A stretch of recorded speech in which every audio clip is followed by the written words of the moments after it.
vi lige ud og prøve at rulle igen. Godt nok længe siden. Så vi tager den lige stille og roligt. Jeg blev lidt inspireret af min sidste video til at komme ud og prøve at få lidt fart på igen. Sådan en lille smule chill fart. Bare en lille smule. Ja, så til jer. Altså, nu har jeg mikrofonen, så jeg kan snakke med jer, mens jeg kører.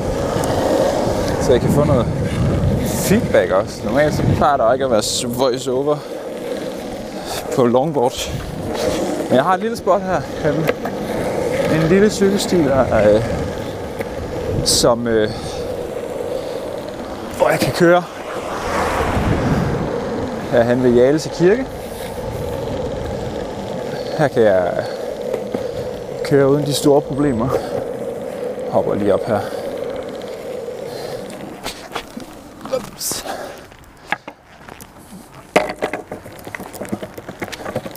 Så det er rimelig lækker asfalt.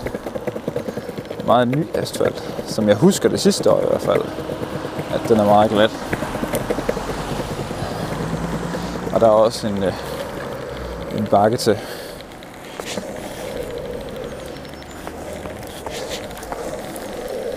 Så det prøver vi lige.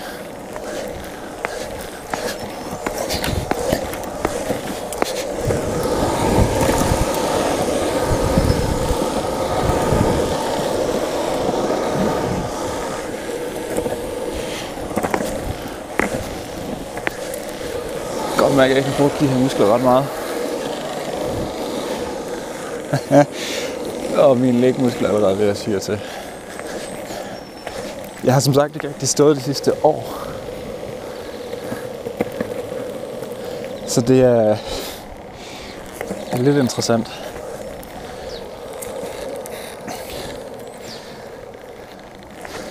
Jeg har stået lidt. Men det lidt jeg har stået, det er en gang imellem. Jeg skulle ned på mækken eller et eller andet.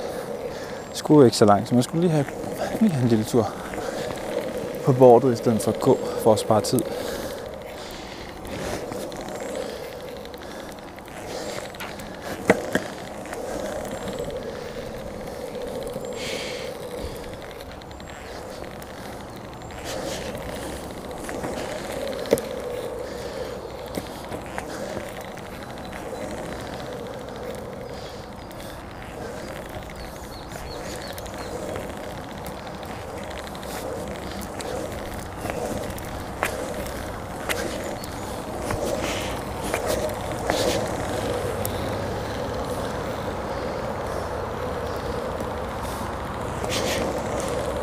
Kommer vi til motorvejen lige om lidt.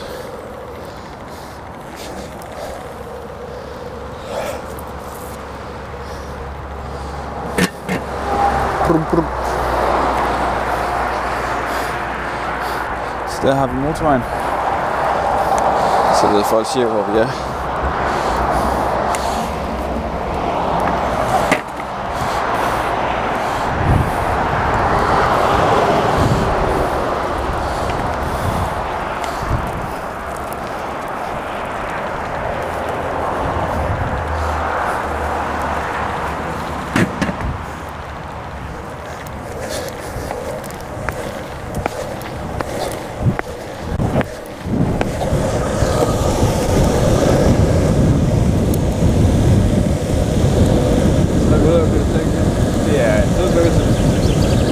Så hurtigt igen. Jeg ved ikke om I kan høre det, eller om det blæser. Det er i hvert fald skønt at være på et board igen.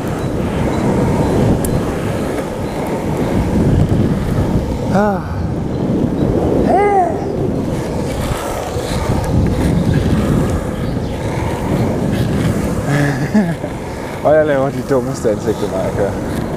Jeg ved det godt. Jeg ser fucking dum ud i ansigtet, når jeg kører. Til flatsport, der er mange af de billeder, der er blevet taget. Det er sådan her rundt i svinget.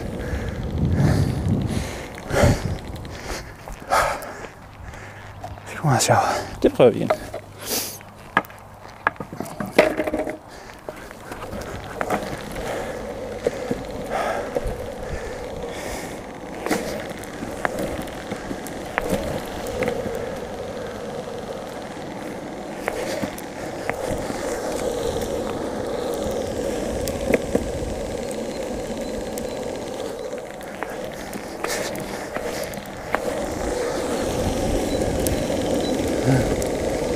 Get low when the whistle blow.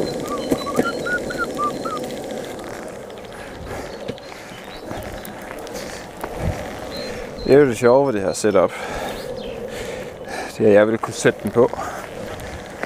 I vil stadigvæk kunne høre mig, uanset hvor langt den er væk. Altså selvfølgelig, så langt kablet nu er. Ja, det er sgu da hårdt at komme i gang igen.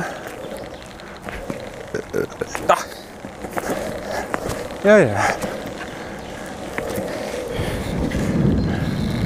Men det er nu ret nok et eller andet sted at komme på bordet igen. Til trods for, at jeg frygter lidt det der med at komme til skade. Og falde. Men jeg skal ikke køre mere end 60. Jeg gider ikke have fuld læder. Jeg har haft et på, og jeg var ved at smadre det allerede på første tur, fordi jeg kørte alt for stærkt.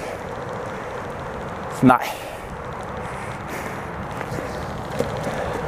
Jeg er hygge-longboarder. Men det kan vi sgu nok ikke komme udenom.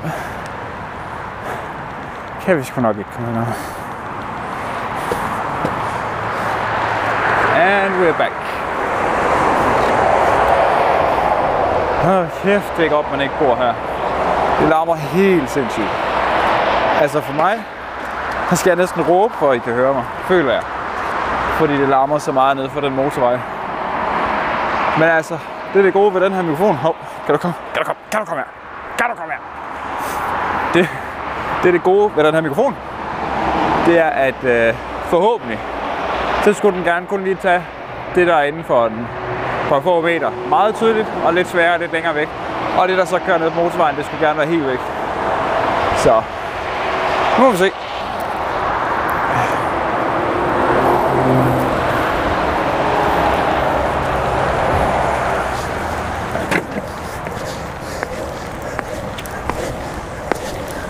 Halløj!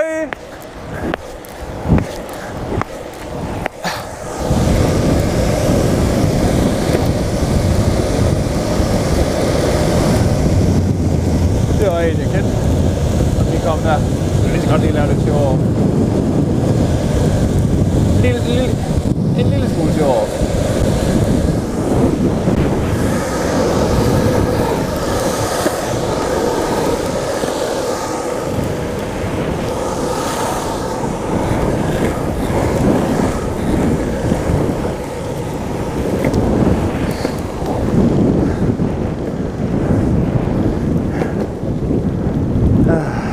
Der er lige en pause.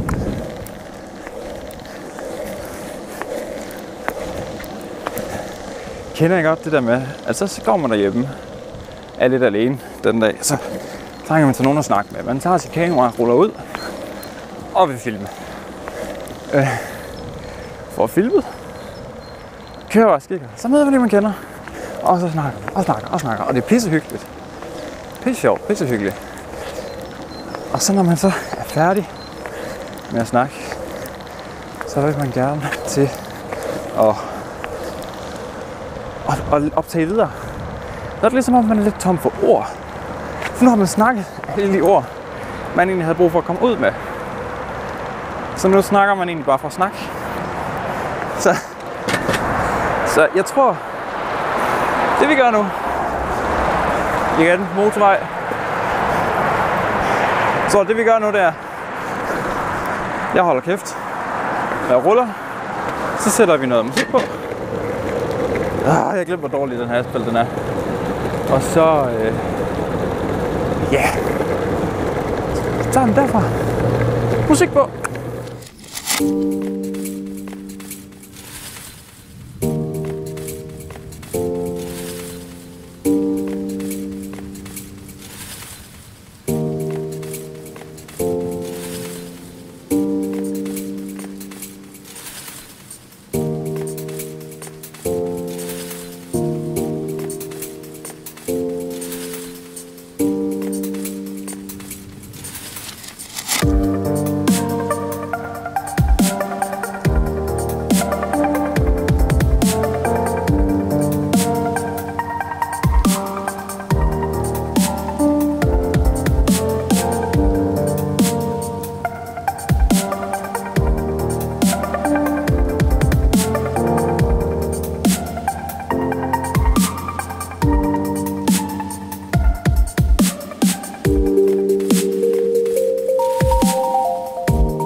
gerne benytte lejligheden til at sige tak for i dag. Like og subscribe, hvis det er det, du har lyst til at gøre det, som alle andre YouTubere siger, du skal gøre. Og smid en kommentar i bunden, hvis der er noget, du synes, der skal være anderledes. Og så vil jeg gerne sige tak for i dag.